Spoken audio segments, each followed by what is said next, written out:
سے روس کے سفیر یہاں درگاہ میں آئے اور مولا علی کے قدموں کے نشان کے اوپر چادر تھا۔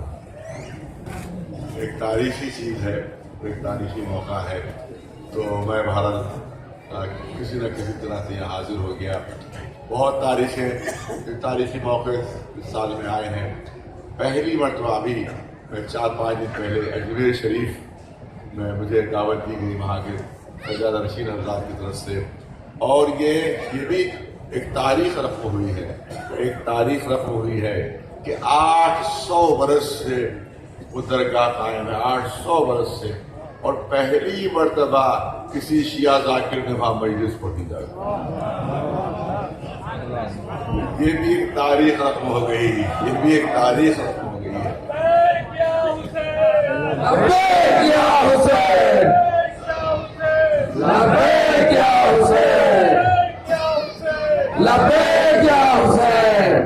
انتہائی محبت سے انہوں نے میرا استقبال کیا، انتہائی احترام سے استقبال ہوا، اور مجلس ماشاءاللہ بہت شاندار وہاں پر ہوئی۔ مجھے لگ ہی نہیں رہا تھا کہ میں غیر شیعہ لوگوں میں مجلس پڑھ رہا ہوں، بالکل ایسے ہی لگ رہا تھا کہ کوئی اپنے ہی علاقہ ہے کہ جہاں مجلس پڑھی جا رہی ہے، کوئی اپنے ہی لوگ ہیں جن میں مجلس پڑھی جا رہی ہے۔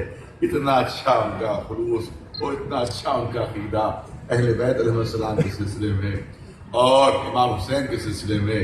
وہاں جتنے شاعروں نے اشعار پڑھے اور جتنے مقرروں نے تقریر کی، سب نے جناب ابو طالب کا تذکرہ کیا، اور سب نے کہا کہ ان پر ظلم و ستم ہوا جو ان کو مسلمان نہیں کہا جاتا ہے۔ بعض مقررین تو یہ کہہ رہے تھے وہ خود مسلمان نہیں ہے جو ابو طالب کو مسلمان نہیں مانتا۔ ایک سلوات بھیجتے ہیں۔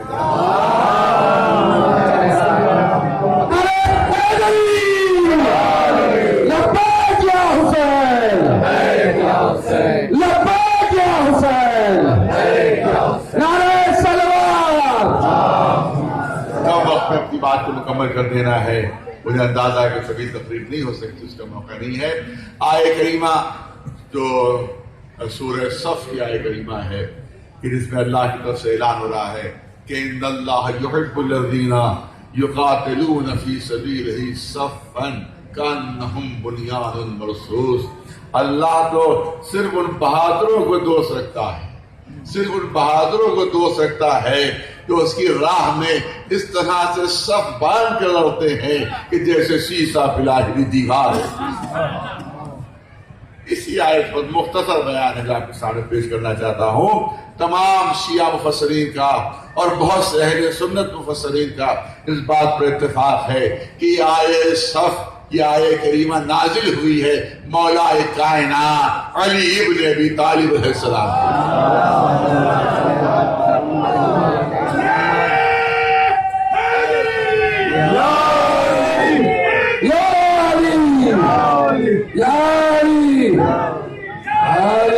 مولا کائنات کے لیے ان کی بہادری اور شجاعت کی تعریف کرتی ہوئی، انہیں جو زبردست جنگیں فتح کی ہیں اس کی مدح کرتی ہوئی یہ آیت نازل ہوئی ہے۔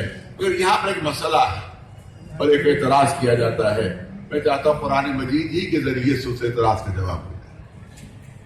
یہ بات کہ ہر جگہ ہر میدان میں تنہا علی جمع ہوئے، میدان خندق تنہا علی جمع ہوئے، میدان خیبر تنہا علی جمع ہوئے، میدان حنین تنہا علی جمع ہوئے۔ صرف جگہ دیکھیے اکیلے علی پورے لشکر کا مقابلہ کر رہے ہیں، تنہا مولا پورے لشکر کا مقابلہ کر رہے ہیں۔ تو اب یہاں کے اوپر ایک اعتراض کا پہلو پیش کیا جاتا ہے کہ آپ یہ کہتے ہیں کہ مولا علی کی شان میں نازل ہوئی اور جبکہ آیہ کریمہ میں لفظ صف استعمال ہوا، آیہ کریمہ میں لفظ صف استعمال ہوا ہے اور صف کی مدح کی جا رہی، اور صف ایک آدمی کو نہیں کہتے۔ اعتراض کرنے والا اعتراض کر رہا ہے کہ صف ایک آدمی کو نہیں کہتے۔ بھئی نماز کی صف کھڑی ہو گئی تو کئی آدمی مل کر جب کھڑے ہوں گے تبھی تو صف بنے گی، تو کئی آدمیوں سے مل کر صف بنتی ہے، اور آپ لوگوں کا یہ عقیدہ ہے کہ مولا علی کی شان میں نازل ہوئی ہے، تو یہ تو پوری صف کی تعریف ہو رہی ہے، پوری صف کی مدح ہو رہی ہے، تو مولا علی کے لیے تنہا تو نہیں ہوئی بس قرآن مجید سے جواب ہمیں مل گیا.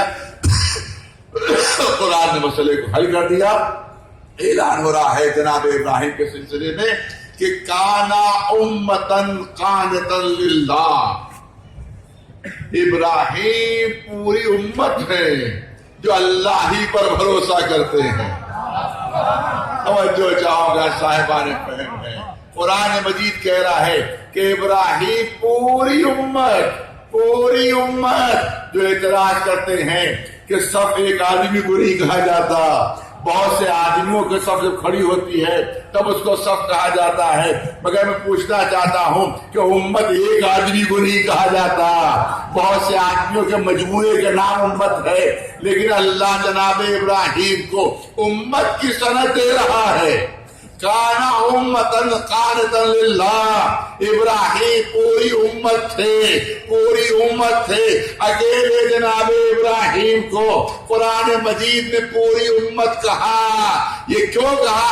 اس لیے کہ اکیلے ابراہیم نے پوری امت کا کارنامہ انجام دیا تو قرآن نے امت کی سند دی، اور علی نے اکیلے پورے لشکر کا کارنامہ انجام دیا تو قرآن نے سب کی سند دے دی. ایک سلمان بھیجتے ہیں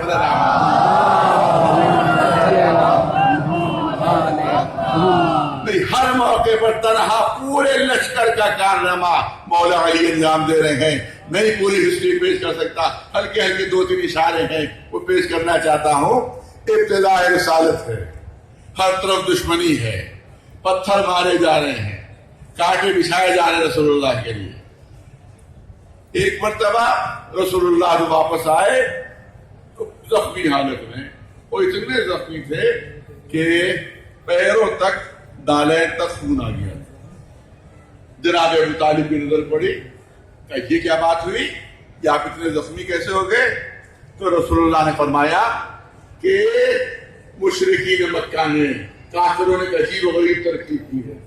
خود تو سامنے نہیں آتے، اپنے گھر کے بچوں کو بھیج دیتے.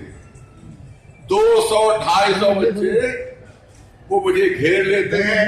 کوئی پتھر مارتا ہے، کوئی اذیت پہنچاتا ہے، اور میں بچوں سے کیا لڑوں؟ جناب ابو طالب سرداران مکہ کے پاس پہنچتے ہیں. بہت توجہ ہے. سرداران مکہ کے پاس پہنچتے ہیں کہ یہ سب کیا ہو رہا ہے؟ یہ تمہارے گھر کے بچے میرے بھتیجے کو اذیت پہنچا رہے، اور اتنے پتھر مارے کہ وہ زخمی ہو گئے اور خون جو ہے وہ پیروں تک پہنچ گیا. سرداران مکہ نے کہا اے ابو طالب، بچوں کی بات ہے، بچوں ہی میں رہنے دیجیے. بچوں کی بات ہے، بچوں ہی میں رہنے دیجیے. جناب ابو طالب واپس آئے، رسول سے فرمایا اے میرے بھتیجے، کل سے آپ تنہا نہیں جائیں گے، میرا علی ساتھ ہوگا. میرا علی آپ کے ساتھ ہوگا. دوسرے دن جو رسول اللہ چلے تو 10 برس کا سن مولا علی کا، 10 برس کا سن مولا علی کا. مولا علی ساتھ ہیں، بلکہ یوں کہا جائے کہ رسول کے آگے دیکھا کہ پھر وہ 200-250 بچے وہ سب جمع ہیں، ہاتھوں میں پتھر لیے ہوئے. جیسے یہ بچے قریب پہنچے، کوئی 10 برس کا ان میں تھا، کوئی 12 برس کا تھا ان میں، کوئی 15 برس کا تھا، کہ پورے 200-250 کا ایک لشکر تھا. مولا علی اکیلے 10 برس کا سین آگے بڑھ کر کسی کو اٹھا کر پٹخا، کسی کو دیوار پر دے مارا، کسی کا سر پھوٹا، کسی کا ہاتھ ٹوٹا، کسی کا پیر ٹوٹا. یہ سارے بچے جب اپنے اپنے گھروں میں پہنچے تو پوچھا یہ کس کی حالت بنائی؟ کہا یہ علی نے ہماری ہڈیاں توڑ دی، علی نے ہماری ہڈیاں توڑ دی. تمام سرداران مکہ جناب ابو طالب کے پاس آئے، اور یہ تمہارے بیٹے نے کیا کر دیا؟ یہ ہمارے بچوں کی تو ہڈیاں توڑ دی، یہ تمہارے بیٹے نے کیا کر دیا؟ جناب ابو طالب نے فرمایا ارے بچوں کی بات ہے، بچوں ہی میں رہنے دو.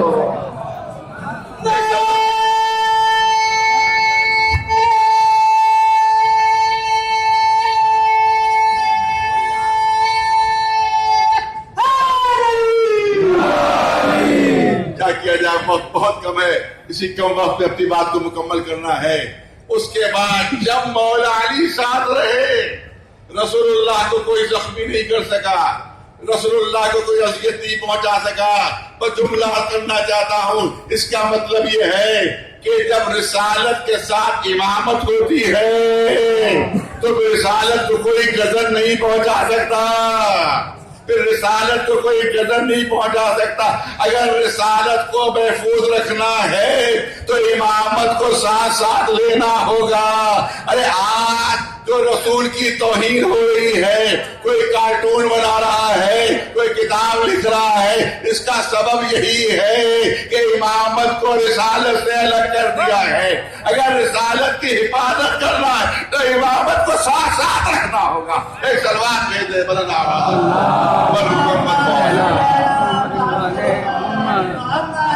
بس توجہ ہے، کم وقت میں بات مکمل کرنا ہے۔ اب یہاں پر یہ بچپنے کا واقعہ، اکیلے پورے لشکر کا کارنامہ، پوری توجہ، اکیلے پورے لشکر کا کارنامہ مولا علی نے وہاں پر انجام دیا۔ اس کے بعد ادھر مولا علی جوان ہوئے، ادھر وہ پٹنے والے بچے جوان ہوئے۔ ارے توجہ رہے، ادھر مولا علی جوان ہوئے، ادھر وہ مار کھانے والے بچے جوان ہوئے۔ اب میدان بدر میں وہی تھے جو علی کے ہاتھوں سے مار کھائے تھے، میدان بدر میں وہی تھے جو مولا علی کے ہاتھوں پٹے تھے۔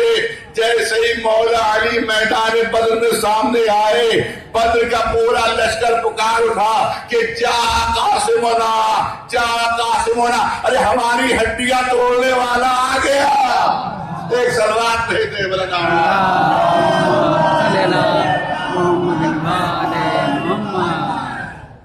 صاحبان علم و فہم تشریف فرما ہے۔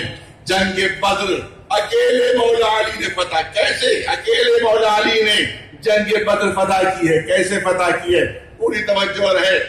دیکھیے تاریخیں بھی گواہ ہیں، قرآن مجید بھی گواہ ہے کہ میدان بدر میں ملائکہ مدد کے لیے اترے تھے۔ قرآن مجید بھی موجود ہے کہ ملائکہ مدد کے لیے اترے تھے۔ تو اب یہاں پر میرا سوال ہی ہوتا ہے کہ جب ملائکہ مدد کے لیے اترے تھے تو انہی نے جنگ میں حصہ لیا تھا یا دور کھڑے ہو کر تماشا دیکھا؟ اگر کوئی یہ کہے جنگ میں حصہ نہیں لیا تھا تو میں عرض کروں گا کہ اتنی دور سے زحمت کرنے کی ضرورت کیا تھی، اتنی دور سے آنے کی ضرورت کیا تھی، خالی تماشا ہی دیکھنا تھا تو آنے کی کیا ضرورت تھی؟ اس کا مطلب ایک جنگ میں حصہ لیا، بہت توجہ رہے، اس کا مطلب ایک جنگ میں حصہ لیا۔ تو اب دوسرا سوال یہ پیدا ہوتا ہے کہ جب جنگ میں حصہ لیا تو سامنے ہو آ کر ظاہر ہو کر حملہ کرتے تھے یا چھپ کر حملہ کرتے تھے؟ سامنے آ کر حملہ کرتے تھے یا چھپ کر حملہ کرتے تھے؟